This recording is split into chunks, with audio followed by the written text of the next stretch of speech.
Hello world, it's me, Dennis.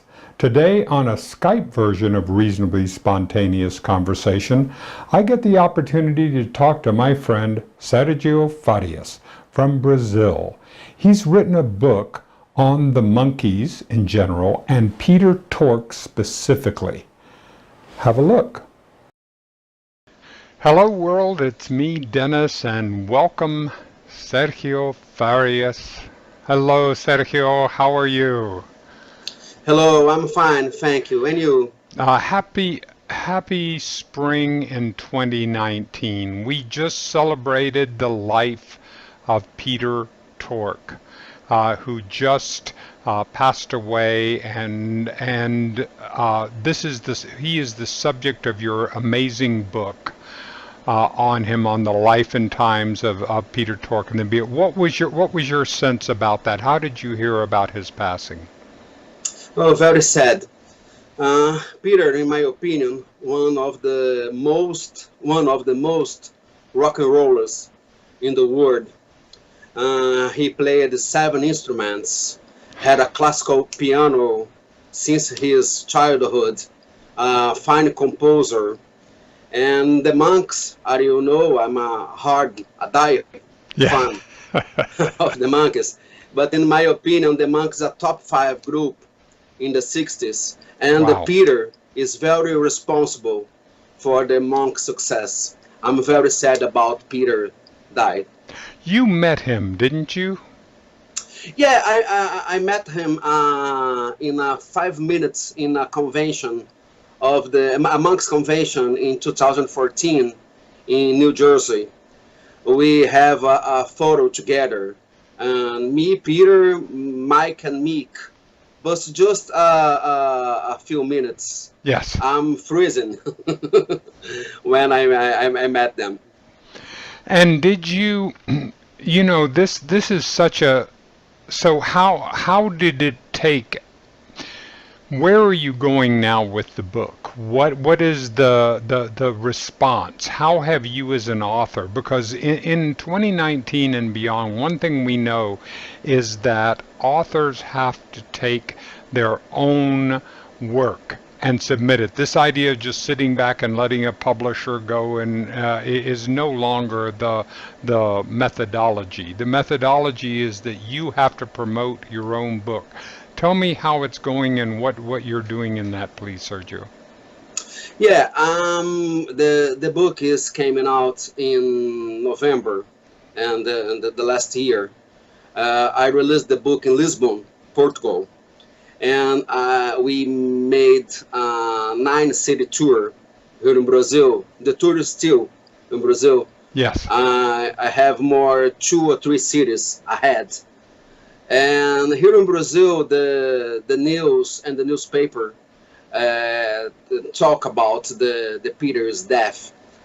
And a lot of fans here in Brazil, my last release in Belo Horizonte, have still fans of Peter and the monkeys. And everybody ask me when the book is coming out in English. How does that process go? Where is the process in getting it into English? What does it take in order to do that? Because I would think of how because the translation, music lyrics, right? If you translate from English to Portuguese, there's differences. That's the reason why people write poetry in Portuguese is going to be different than when you make that translation to English. So how is it different, and how do you think about that as a writer? Yes, in the case of the book, it's not a simple translate, it's a version too, from Portuguese to English. And my project is looking for an editor to do a translate from Portuguese to English. I'm looking for an editor in America, Britain, Australia, New Zealand as well, because the book is try to respond a question: why the Peter Tork and the monks is not have a respect as one of the top bands in the world. Yes. Yes. And why do you think? I mean, I know that it was when they put it together, it was supposedly a television show, not a band, but it made that transition from into that. That when Peter talked about that, that was a very hard transition to be able to be taken seriously. Sure. He was a former serious musician in the early 60s in the Greenwich Village scene. Peter grew up as a musician at the same Greenwich Village scene as Bob Dylan, Jose Feliciano, Stephen Stills, as the Wow. same. Yes, as the same. And when we entered in the Monkees in 1965, of course, the Monkees is a manufactured group, but as you say very well, they made an excellent transition for a TV show, only TV show, to a real rock and roll band. Yes. They invented the video clip, changed the way of the concerts, the rock concerts. Exactly. Yes, Exactly. At a time, the rock concerts had during 40 minutes, the monks concerts as an hour and a half. And they are fine composers. They invented the country rock. And the motion picture had one of the very iconic as a new Hollywood movement in the late 60s. The Monks is very complete band.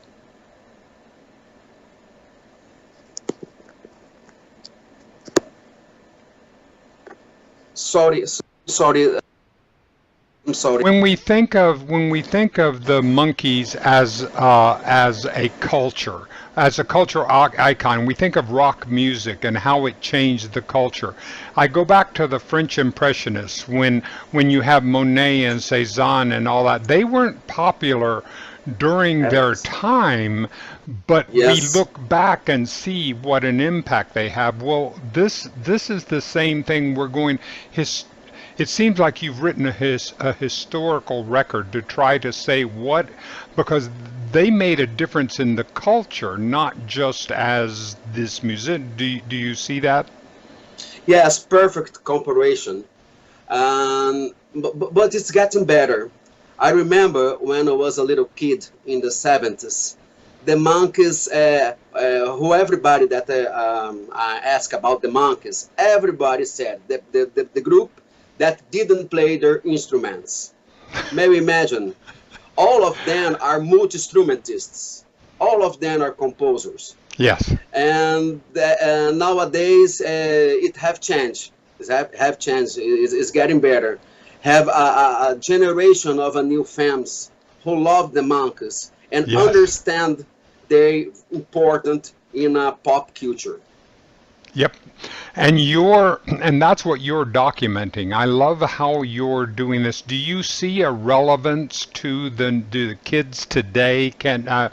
Remember when you were a little boy and you were telling me how you saw the TV program and it moved you. Now, do you see the little 5 and 6 and 7 and 8 year olds today? How are they connecting with with the Monkees? Is there a rerun to TV? Is there a way that they does their comedy stay relevant to today for the young kids to be able to learn and appreciate them? Shows the TV series was a revolutionary in the 60s and is still very fresh, very new. And in particular here in Brazil, their sense of humor Yes. in the television is very similar of the humor in Brazil, very irreverent. Yes, yes. Our humor here in Brazil is same irreverent as Monkees were is similar. And Wonderful. in the whole the episodes were in the YouTube, everybody saw the new generation, the That's kids. wonderful. So when you're doing on your book tour, what kinds of questions are the journalists asking you? What are they curious about in Brazil about the book? The most questions is about the why the monkeys didn't have the real respect as a rock group. Right. Everybody, That everybody, that and that's what they're. and that's a good seal Yeah. because change their minds because everybody saw the TV series, the motion picture ads, and the records.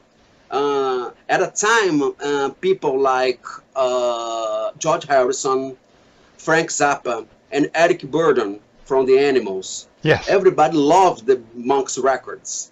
Wow. Yes, yes. The Beatles, I admire the Monks a lot. John Wow. Lennon, Paul, they are Yep. friends. And now the new generation, the journalists as well, listen their songs. And this is a very, very, very modern. It's very good produced. Ah. And tunes like Circle Sky, remember?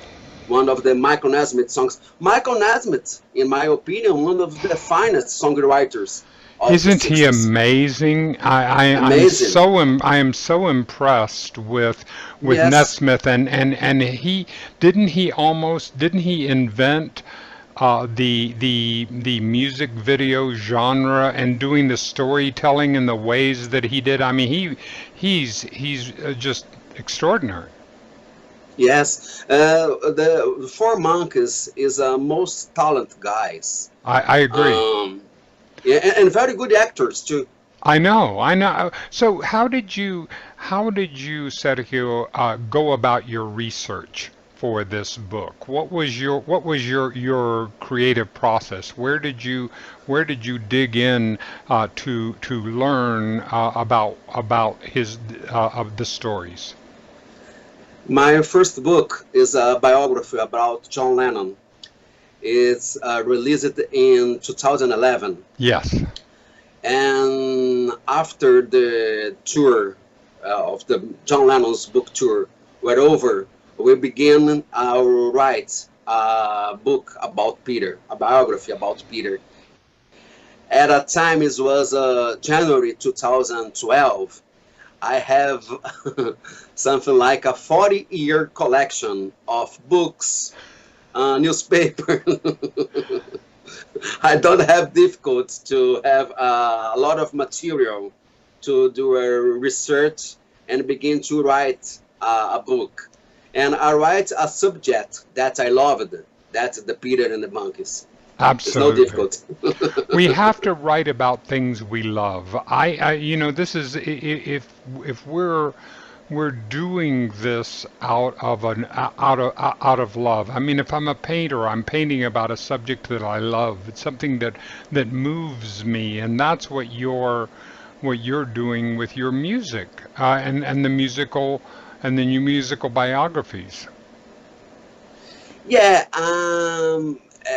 during 25 years, I wrote articles for some of newspapers here in Brazil, and I have a column Yes. about pop rock of the 60s. Pop rock of the 60s is my passion. Yes. The Beatles, the Monkees, Love and a Spoonful, Velvet Underground, Johnny Rivers.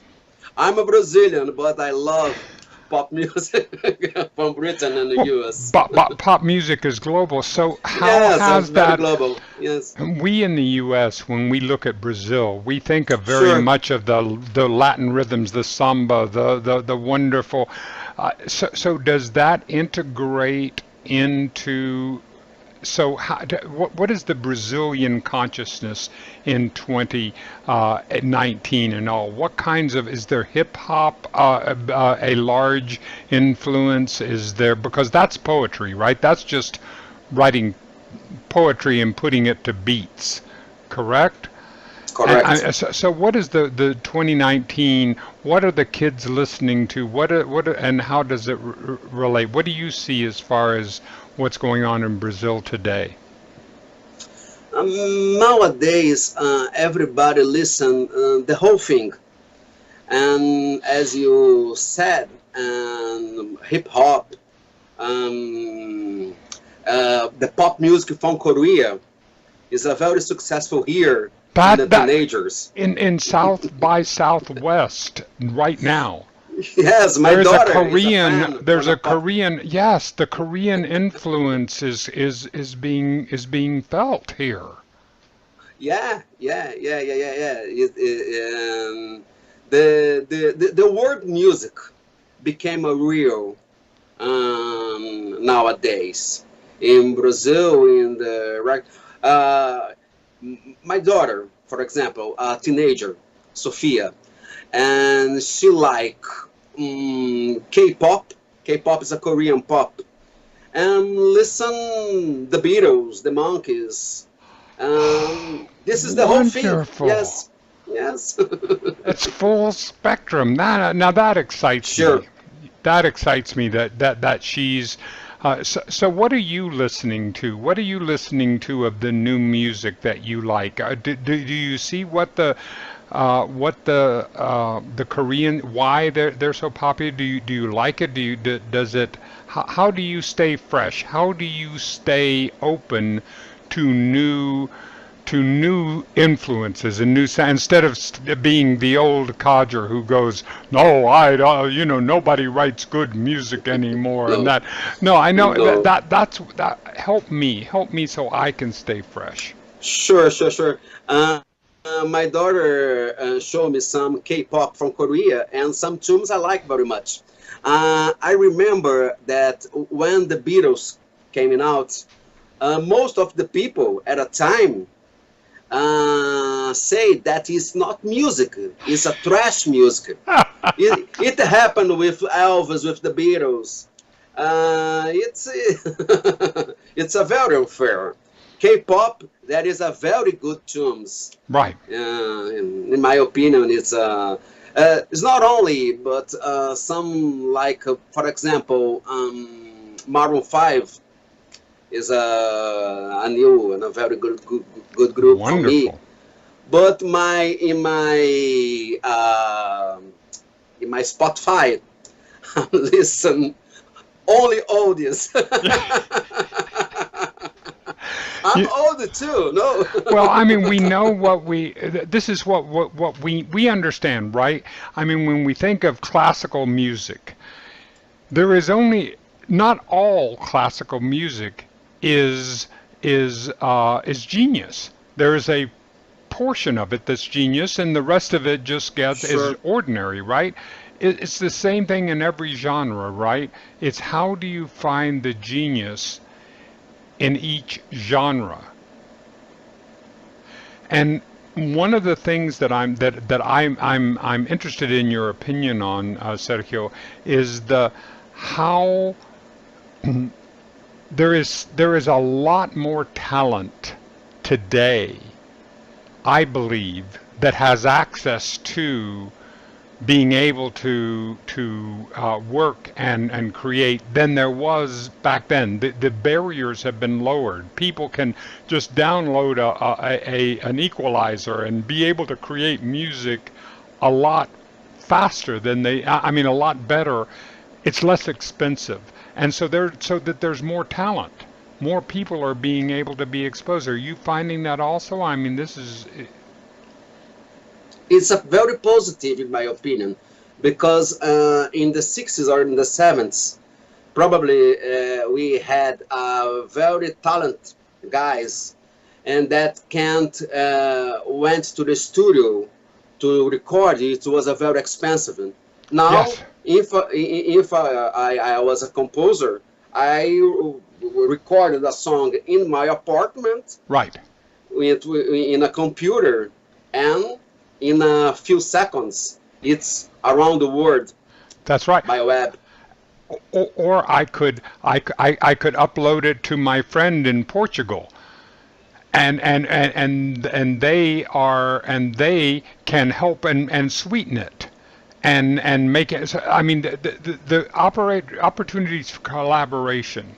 It's just like you and me. How would we have met 20 years ago, 40 years ago? Maybe imagine. How would that? I mean, it would have required me seeing this in a magazine and then writing you a letter. And Yeah, but now we're connected and we're able to collaborate to see how I can help to support your work, and you're helping to support our work, sure. and we're doing this together. That's what I love. To me, there's a synergy in collaboration that I love. I just I love love to. the how is that working, so that we can make sure that the artistic impulse gets moved and moved forward. So what's on your windscreen? What's in your windshield? What are you doing in the next month? Now that we're at the middle, the Ides of March in 2019, what's going to be? What are you doing in the next couple of weeks and month and so? Sure, I'm still on a touring with the book. Probably I'm still on touring until June Yes. for more three-city tour here in Brazil. Probably in Argentina. I'm waiting for confirm, but I'm very determined to find an editor to translate my book, my biography about Peter Tork. Good. And I sent some emails for some editors in America and Britain, and I'm still looking for.